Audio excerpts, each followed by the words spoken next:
पहले चैप्टर से पहले थोड़ा सा मैथ्स पढ़ लेते हैं। इस चैप्टर में क्या क्या पढ़ेंगे मैं एक बार रिकॉल करा दूं, तुम्हें बता दूं चीजें क्या क्या हम पढ़ने वाले हैं। सबसे पहले हम पढ़ेंगे ट्रिगोनोमेट्री। ट्रिग्नोमेट्री में हमने साइन कोस टेन कोट ये सब पढ़ा हुआ है, थोड़ा और अच्छे से चीजों को रिफाइन करेंगे। ठीक है, ट्रिग्नोमेट्री के साथ हम कुछ फॉर्मूलाज पढ़ेंगे, like a plus b square, a minus b square, a cube, b cube, वो सारे फॉर्मूले हम अच्छे से पढ़ने वाले हैं। उसके बाद एक इंपॉर्टेंट चीज आती है बेटा, डिफरेंशिएशन। डिफरेंशिएशन। उसके बाद हम पढ़ेंगे इंटीग्रेशन। डिफरेंशिएशन का मतलब होता है चीजों को छोटे छोटे पार्ट्स में डिवाइड करना, और इंटीग्रेशन का मतलब होता है पार्ट्स को वापस से जोड़ के, मतलब जो डिफरेंशिएशन में सीखोगे उसका जस्ट रिवर्स इंटीग्रेशन में सीखोगे। तो ये चार चीजें आपको पढ़नी है। इसके साथ में बीच में कहीं मैं आपको इनके साथ में ग्राफ पढ़ाऊंगा। ग्राफ स्ट्रेट लाइन लिख लेता हूं, क्या कौन कौन से ग्राफ पढ़ोगे आप? Straight line, circle, parabola. Basically ये तीन तो पढ़ोगे। हाइपरबोला, एलिप्स भी पढ़ सकते हो, बट ये तीन ग्राफ और अच्छे से पढ़ोगे। शुरुआत करें सबसे पहले से। चलो हेडिंग डालते हैं ट्रिग्नोमेट्री, और first topic is trigonometry.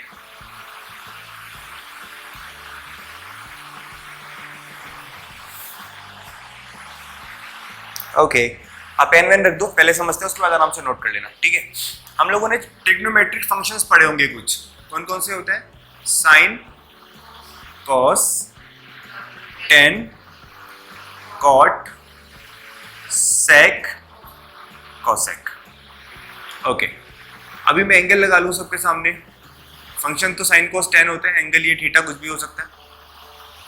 Okay, अगर मैं कोई राइट एंगल ट्रायंगल बना रहा हूं और मैंने इसको थीटा माना है, तो परपेंडिकुलर बेस और हाइपोटेनस किस किस को बोलेंगे? ये नीचे वाली जो साइड है इसको क्या बोलते हैं? ये हो जाएगा बेस इस वाले एंगल के लिए, सामने वाला साइड परपेंडिकुलर, और ये होता है हाइपोटेनस। बेसिक हमें पता है कि base square plus perpendicular square equal to hypotenuse square. किसने बताया था? Pythagoras theorem. ये बहुत काम आएगी, बार बार रिपीटेडली हम इसको लगाएंगे। ओके, अगर मैं आपसे साइन थीटा पूछ रहा हूं तो इस एंगल के अकॉर्डिंग साइन थीटा कितना होगा? Perpendicular by hypotenuse, right? P by H। Cos theta कितना होगा? B by H। Tan theta perpendicular upon base, cot theta base upon perpendicular, sec theta hypotenuse by base, cosec theta hypotenuse by perpendicular. मतलब sine theta को reverse कर दोगे तो cosec बन जाएगा, cos को सेक बन जाएगा, टेन को कर दोगे तो कॉट बन जाएगा। ठीक है, ये हमको समझ में आता है। सेम चीज अगर मैं इस तरीके से लेके चल रहा होता, ये राइट एंगल ट्रायंगल बनाया, इस बार मैंने थीटा इसको मान लिया, मान सकता हूं, तो परपेंडिकुलर वाली जो साइड होगी वो नीचे आ जाएगी, बेस इसको बोला जाएगा, हाइपोटेनस इसको बोला जाएगा। हाइपोटेनस कभी चेंज नहीं होता, जबकि परपेंडिकुलर और बेस इंटरचेंज हो जाते हैं अगर आप एंगल को चेंज कर दो तो। ठीक है, बाकी ये सब तो सेम रहने वाला है। नोट कर लो जल्दी से।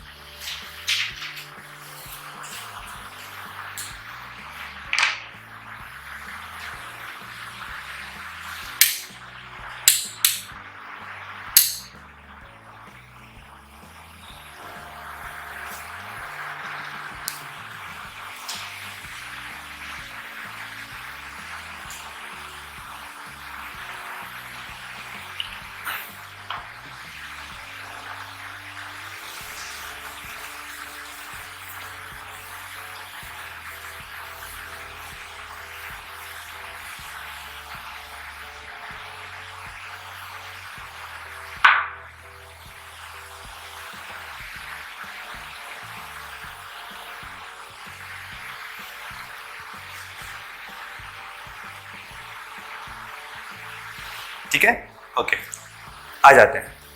जो जो आपस में रिलेशन है वो लिखने एक बार। साइन थीटा का रिलेशन क्या बोलते हैं? Sine theta by cos theta को क्या कहा जाता है? इसको टेन थीटा कहा जाता है। Okay, one by sine theta को क्या बोला जाता है? Cosec theta. Okay, 1/cos theta sec theta हो जाएगा, 1/tan थीटा cot थीटा हो जाएगा। ठीक है, और कोई फॉर्मूला और कोई relation? sin square theta plus cos square theta equal to 1 लिखते हैं। और कोई रिलेशन?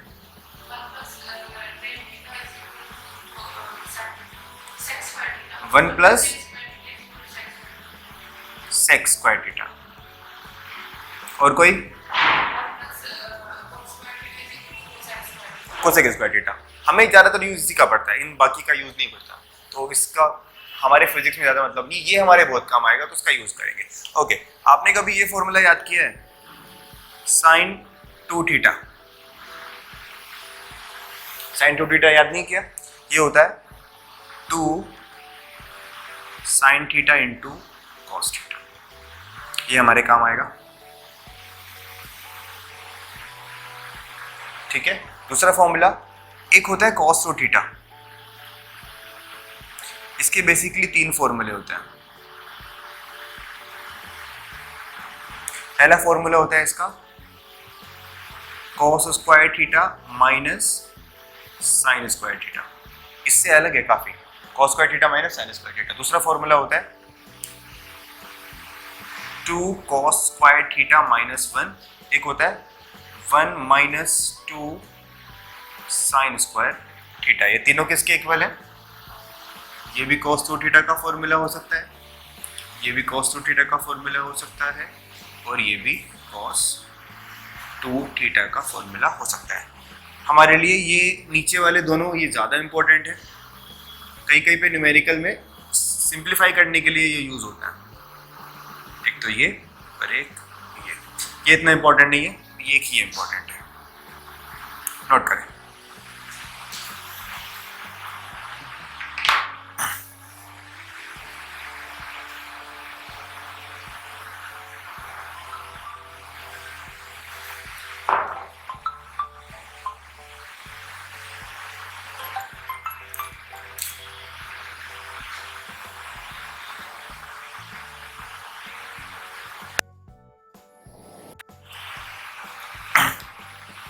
All set.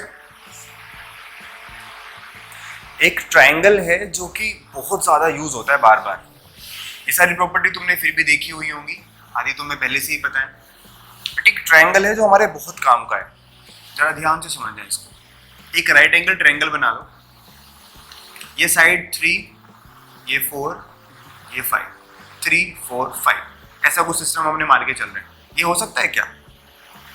क्या ये सही है? 3 4 5 कॉम्बिनेशन बनता है, 3 स्क्वायर 9 हो गया, 4 स्क्वायर 16 हो गया, तो 25 आता है, 5 अंडर रूट चलेगा। ओके, इसमें ये वाला एंगल और ये वाला एंगल कितना कितना होता है ये मुझे पहले से ही याद है। 4 के सामने ऑब्वियसली ज्यादा एंगल होगा, 3 के सामने वाला कम होगा, तो 4 के सामने होता है बेटा 53 डिग्री, और इसके सामने कितना बचा फिर?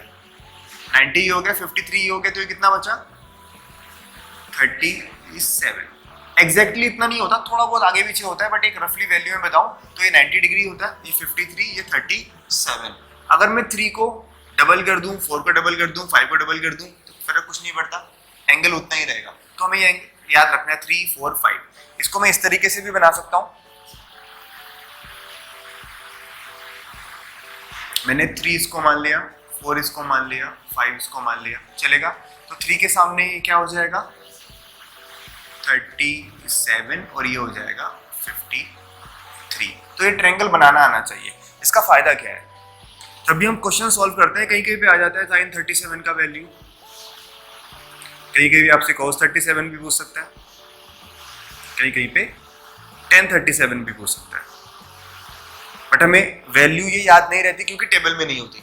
टेबल में ये एंगल नहीं होता है, टेबल में कौन कौन से एंगल होते हैं? 0 होता है, 30 होता है, 45 60 और 90, ये दोनों नहीं होते, बट ये दोनों बहुत इंपॉर्टेंट है। वैल्यू जरा बता सकते हो कितनी कितनी है? sin 37 विल बी, इससे देख लेते हैं, परपेंडिकुलर ये रहा, हाइपोटेनस ये रहा, ये हो गया 3/5, cos 37 कितना हुआ? 4/5, tan 37 3/4। इसी तरीके से 53 का वैल्यू भी लिख सकते हैं, sin 53 cos 53 और tan 53। sin 53 कितना है बेटा? 4/5। ये 3/5, ये 4/3। ठीक है, मतलब सबका उल्टा समझ लो, ये बन गया, ये बन गया, बाकी ये घूम जाता है। Done done done done, that's it. Okay, table याद है? टेबल याद है ट्रिग्नोमेट्री वाली? sin 0, sin 30, cos 0, cos 90, cos 45, tan 30।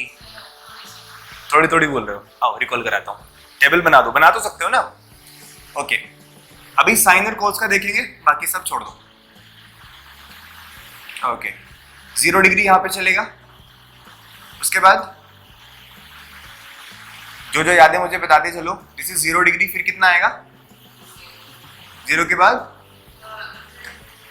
30, फिर 45, उसके बाद ओके, आफ्टर दैट हाँ 90।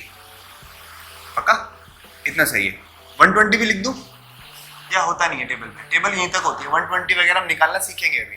अभी मैं सिर्फ 2 ही लिख रहा हूँ, एक साइन के लिए और एक कॉस के लिए। तो this is for sine and this is for cos. Sine आता है तो कॉस लिख लोगे, कॉस आता है तो tan लिख लोगे, साइन कॉस को डिवाइड करके। ओके, चलो बताओ। Sine 0 is 0, sine 30 is 1/2, sine 45 1/√2, sine 60 √3/2, sine 90 1। Okay, अब इसको पूरी की पूरी टेबल को उठा के उल्टा कर दो, ये बन जाएगा cos 0 is 1, okay, cos 30 is √3/2, 45 same रहता है, ये हो जाएगा 1/2 और ये हो जाएगा 0। ठीक है, ये जो 4 वैल्यू है ना, ये बहुत जरूरी है, इनमें कंफ्यूज बिल्कुल मत होना कि साइन 0 0 होता है, cos 0 1 होता है, क्योंकि ये बहुत काम आएगी। बनाओ जल्दी, इतनी टेबल बना लो, काफी है। बाकी 10 कोड आएंगे तो बाद में देख लेंगे उनको। डन? अच्छा, चलो मैं आपसे कुछ वैल्यू पूछ रहा हूँ जो टेबल में नहीं होती। मान लो किसी ने आपसे पूछा साइन 120 का वैल्यू बता दो, कितना होता है? याद नहीं है? कोई तरीका सीखाओ निकालने वाला। रेडियन मतलब?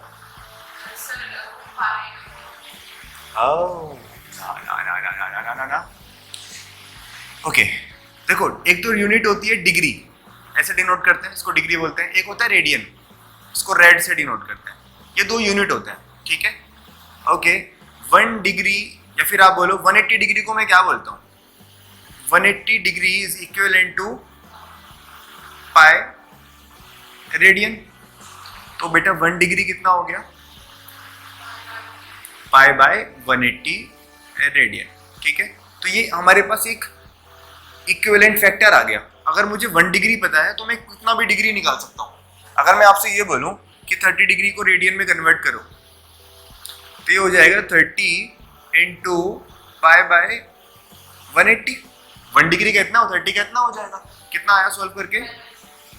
It will be came out to pi by 6। आपसे किसी ने पूछा 60 डिग्री बता दो, it will be 60 into pi by 180, कितना होगा? Pi by 3 radian. रेडियन में लिख नहीं रहा हूँ। ओके, 45 बता सकते हो?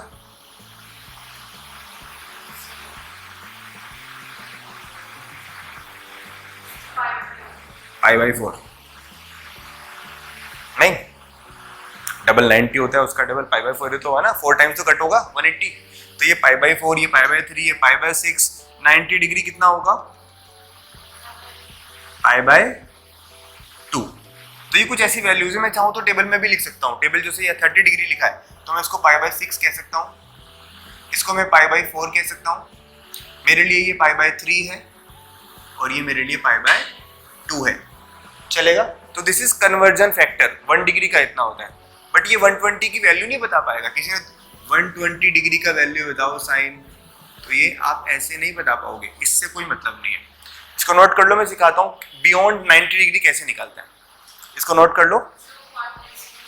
हाँ 90 प्लस समथिंग करते हैं, जोड़ते हैं, घटाते हैं, देखते हैं कौन से क्वाड्रेंट में। चलो मैं रिवाइज कराता हूँ। टेबल के ऊपर ये लिख लेना 5/6, 5/4, 5/3, 5/2 और एक बार वो नोट कर लेना कन्वर्जिंग फैक्टर।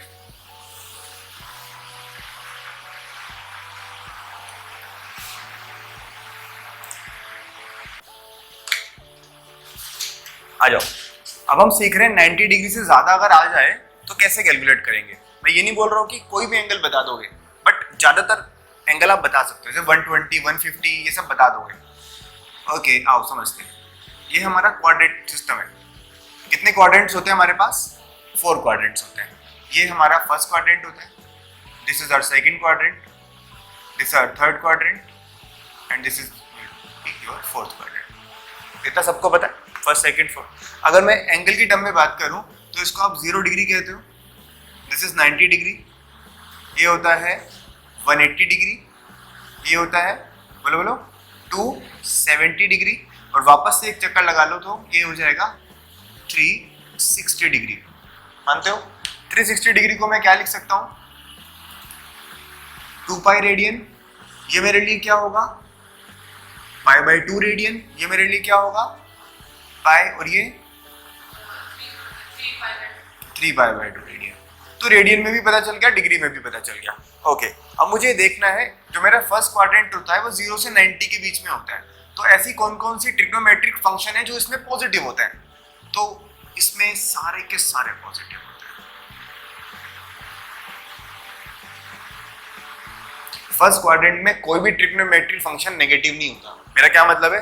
अगर मैं लिख रहा हूँ sin 90 से नीचे कोई भी वैल्यू, मैंने 53 भी लिख दिया या फिर मैंने 50 भी लिख दिया या फिर मैंने 25 लिख दिया, कोई भी वैल्यू, ये कभी भी नेगेटिव नहीं हो सकता, क्योंकि ये फर्स्ट क्वाड्रेंट में किसी की भी वैल्यू नेगेटिव नहीं होती, ऑल पॉजिटिव। सेकंड क्वाड्रेंट याद है कुछ? पक्का?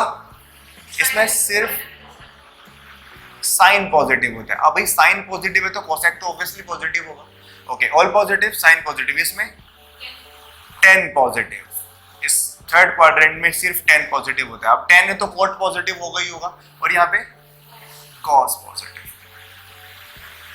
तो हर एक क्वाड्रेंट में पॉजिटिव होने का कुछ ना कुछ है, कि इसमें 10 है, कॉट है, कॉस है या साइन है। ठीक है, याद कैसे किया तुमने? मैंने तो ऐसे याद किया था, all student of 10th class, जब मैं 10th में था। ऑल मतलब सारे स्टूडेंट, मतलब साइंस 10th क्लास, मतलब ठीक है, ऐसे याद करा था कुछ। ओके ठीक है, अब देखो इसमें 2 लाइनें हैं। एक ये वाली लाइन जो 90 डिग्री से बनी है, या फिर मैं कहूँ 270 से बनी है, ये वर्टिकल लाइन है। एक मेरे लिए हॉरिजॉन्टल, इस पे या तो 180 डिग्री आएगा या मैं कहूँ 360 डिग्री आएगा। ये हॉरिजॉन्टल, ये वर्टिकल लाइन। ठीक है, वर्टिकल हो गया V, हॉरिजॉन्टल हो गया H। मैं कोई भी अगर कुछ भी वैल्यू लिख रहा हूँ और वो वर्टिकल से सॉल्व कर रहा हूँ, तो उसमें साइन को मैं कर दूंगा चेंज कॉस में, कॉस को मैं कर दूंगा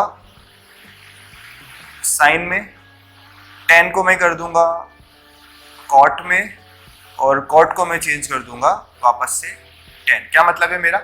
अगर मैं यहां लिख रहा हूं साइन 90 + 30, तो ये मुझे बताओ ये वर्टिकल से सॉल्व हो रहा है या हॉरिजॉन्टल से? 90 प्लस समथिंग है ये, 90 मतलब वर्टिकल है। वर्टिकल से अगर सॉल्व हो रहा है तो ये साइन का तुरंत क्या बन जाएगा? साइन का कॉस बन जाएगा। अगर कॉस होता तो साइन बन जाता, मतलब इंटरचेंज हो जाता है अगर वर्टिकल से सॉल्व कर रहे हो तो। अगर मैं सेम इसी चीज को, ये एक्चुअल में है क्या? ये साइन 120 है ना, है तो ये साइन 120 ना। अगर ये मैं इसको ऐसे सॉल्व करता तो वर्टिकल से मैं साइन का कॉस लिख देता, बट अगर मैं इसको दूसरी तरीके से सॉल्व करूं, कैसे? इसको मैं लिख रहा हूं साइन 180 - 60। अब ये वर्टिकल से सॉल्व हो रहा है हॉरिजॉन्टल से? हॉरिजॉन्टल से। तो हॉरिजॉन्टल से अगर हो रहा है तो साइन का कर दोगे आप साइन, कॉस का कर दोगे कॉस, टेन का रहने दोगे tan. It means no change. कोई भी क्वेश्चन अगर आप हॉरिजॉन्टल से सॉल्व कर रहे हो तो कोई भी फंक्शन चेंज नहीं होगा, अगर वर्टिकल से कर रहे हो तो फंक्शन चेंज होते हैं। ठीक है, ओके, ये चीज ध्यान से रखनी है आपको। इतना नोट कर लो, फिर क्वेश्चंस पे आते हैं। ये तो हो गया बेसिक नॉलेज। ये इतना हो गया आपका वर्टिकल के लिए, और ये वाला आपका हो गया हॉरिजॉन्टल के लिए। मैं इन दोनों के ऊपर एग्जाम्पल लिख देता हूँ। इसके एग्जाम्पल हो जाएंगे साइन 90 प्लस माइनस थीटा, या फिर साइन 270 प्लस माइनस थीटा, है ना। ऐसे इसके क्या हो जाएंगे, साइन 180 प्लस माइनस थीटा, या फिर साइन 360 प्लस माइनस थीटा। अगर ये है तो ये है तो ये। चलो नोट कर लो एक बार। चलो अब हमने सीख तो लिया क्या कौन कौन कहाँ पॉजिटिव होता है, ये भी पता चल गया चेंज करना है कि नहीं करना है। अब जरा कुछ एग्जाम्पल करते हैं। आओ, एग्जाम्पल नंबर 1, सबसे छोटा, सबसे पहले बार बार आ रहा है, साइन 120। इसको करने के आपके पास कितने तरीके, 2 मेथड्स, चाहे हॉरिजॉन्टल से करो चाहे वर्टिकल से। पहले तरीके में मैं लिख रहा हूं इसको साइन 90 प्लस 30, चलेगा। दूसरे मेथड में मैं इसको लिख रहा हूं साइन 180 माइनस 60, ये भी ठीक है। Okay, sine 90 plus 30। सबसे पहले ये देखो ये कौन सा क्वाड्रेंट बैठ रहा है, साइन 120 कौन सा क्वाड्रेंट होता है, सेकंड क्वाड्रेंट। सेकंड क्वाड्रेंट में क्या साइन का आंसर कभी नेगेटिव आ सकता है, तो नेगेटिव नहीं लगाना। अगर नेगेटिव आ सकता है तो नेगेटिव लगा दो। तो यहाँ पे साइन 120 सेकंड क्वाड्रेंट में साइन इज पॉजिटिव, तो कुछ नेगेटिव नहीं लगाना। अब ये देखो कि 90 ये वर्टिकल है या हॉरिजॉन्टल, तो ये वर्टिकल है मतलब चेंज होगा। तो साइन का मैं क्या लिख दूंगा, इट विल बी कॉस, और एंगल कितना है इसका 30, ठीक है। कॉस 30 का वैल्यू कितना होता है, ओए √3/2, जो साइन 60 का होता है, जो साइन 60 का होता है। अब उसको करते हैं, साइन 180 माइनस 60, क्वाड्रेंट तो अभी भी सेकंड ही है, क्वाड्रेंट तो चेंज नहीं होता, तो साइन का नेगेटिव लगाने की जरूरत नहीं है। अब बताओ ये हॉरिजॉन्टल से है या वर्टिकल से, हॉरिजॉन्टल मतलब साइन को साइन रहने देना है। तो ये हो जाएगा साइन और एंगल कितना लिखा है यहाँ पे 60, साइन 60 का वैल्यू कितना होता है भाई, आंसर तो उतना ही आएगा ना, समझ रहे हो। आओ दूसरा क्वेश्चन करते हैं, बोलो। कॉस 150, ठीक है।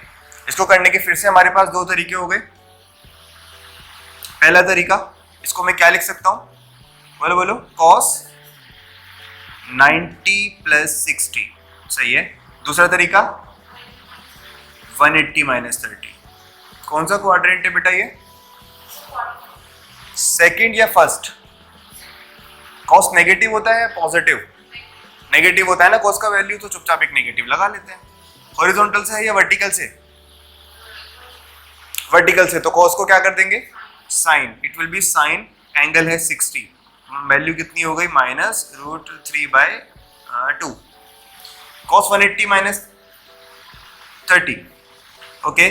सेकंड क्वाड्रेंट, कॉस फिर से नेगेटिव होगा। हॉरिजॉन्टल से कर रहे हो या वर्टिकल से, हॉरिजॉन्टल, तो कॉस को चेंज नहीं करेंगे, एंगल है 30, कॉस 30 का वैल्यू कितना होता है √3/2, माइनस तो लगा ही हुआ है, आंसर तो सेम आएगा, नोट कर लो। ओके ठीक है, क्वेश्चन नंबर 3 कितना आंसर आया बताओ, 4/5। क्या क्या है, इसको क्या लिखा, जल्दी जल्दी बोलते रहो। इसको आपने लिखा साइन 90 प्लस 180 से करा है, ओके। 180 माइनस 53, कौन से क्वाड्रेंट हुआ, सेकंड, तो साइन तो पॉजिटिव रहेगा। हॉरिजॉन्टल से चेंज कर रहे हो तो साइन को साइन रखोगे, इट विल बी साइन 53। कितना वैल्यू होता है 4/5, देख लिया वैल्यू पीछे से, पक्का, ओके। कॉस 143 कैसे किया, सब 180 से कर रहे हो ताकि चेंज ना हो। इट विल बी नेगेटिव होगा कि पॉजिटिव, हाँ, सॉरी 37, माइनस होगा कि प्लस, सेकंड क्वाड्रेंट में कॉस नेगेटिव होता है, क्यों, कोई नहीं कोई नहीं कोई नहीं, क्वेश्चन ही बन गया ना, कोई इशू नहीं है। कॉस 180 माइनस 37, कॉस का वैल्यू नेगेटिव होता है, पेपर में ऐसा ना करना, बस यहाँ तो चलेगा। क्या लिखूं इसको आगे, पक्का, कॉस 37 लिख दूं, दिस विल बी 3/5। इसका, इसमें 4 अलग अलग वैल्यूज हैं, इसकी वैल्यू हमें पता है 1/√2 होती है। cos 135, cos 90 प्लस 35 क्यों लिखा मैंने इसको, सॉरी नहीं चलेगा, 35 चलेगा ना, 90 प्लस 45 चल तो रहा है, तो 90 प्लस 45 कितना हुआ, cos 90 plus 45 will be minus sin 45, तो कितना वैल्यू आया, -1/√2, सही लिख रहा हूं, cos 135 का वैल्यू इतना आ रहा है, देख लो, ओके, माइनस cos 30 का वैल्यू,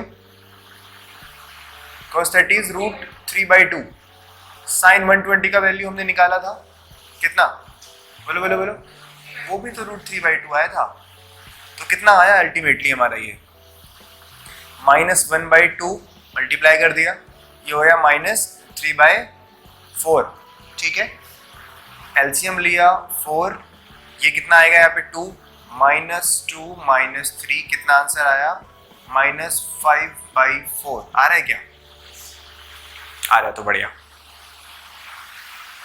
ठीक है। तो सेकंड वाला लिख लो फिर, जब तुमने लिखा नहीं है cos वाला, तो cos 120 का वैल्यू बता दो कितना होता है, क्योंकि ये काफी यूज होता है, ये सब तो भले इतना यूज ना हो, cos 120 it's an important value, इसको डायरेक्ट याद रखना पड़ेगा, इसको बोलेंगे हम cos 90 प्लस 30, ये हो जाएगा -sin 30, कितना वैल्यू आया, -1/2, इसको ना याद ही रखना, cos 120 इज -1/2, बढ़िया है, काफी यूज होता है, तो जो जो चीजें यूज हो रही है उन्हें याद कर लो, ज्यादा अच्छा, लिख लो,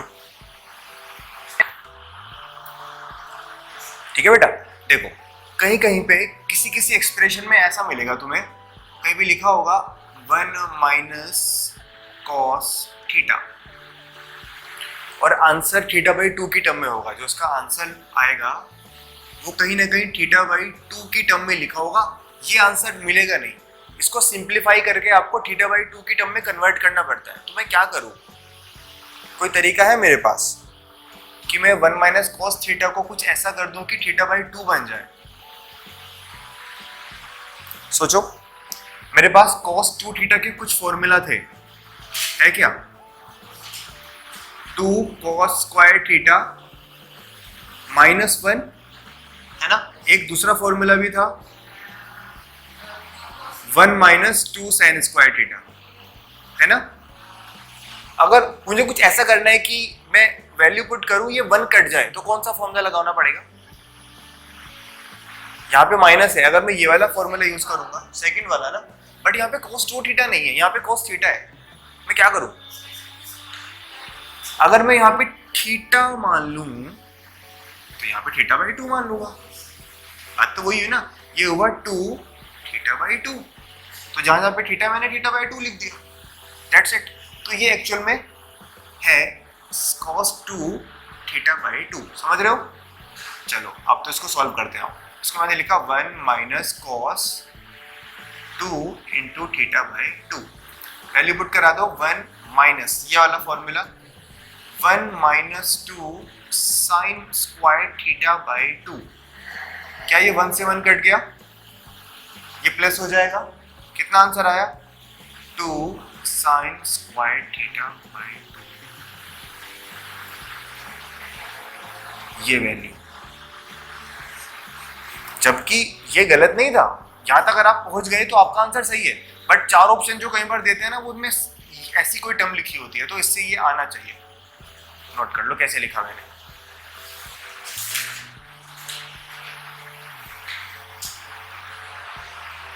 तो जस्ट लिखो सिंप्लीफाई, इसको आपको सिंप्लीफाई करना है, सिंप्लीफाई 1 - cos थीटा, तो cos 2 थीटा का फॉर्मूला यहां लगता है, अगर ये उल्टा होता cos थीटा -1 तो क्या करते, तो फर्स्ट वाला फॉर्मूला लगा देते, तो भी कुछ ऐसा ही आता,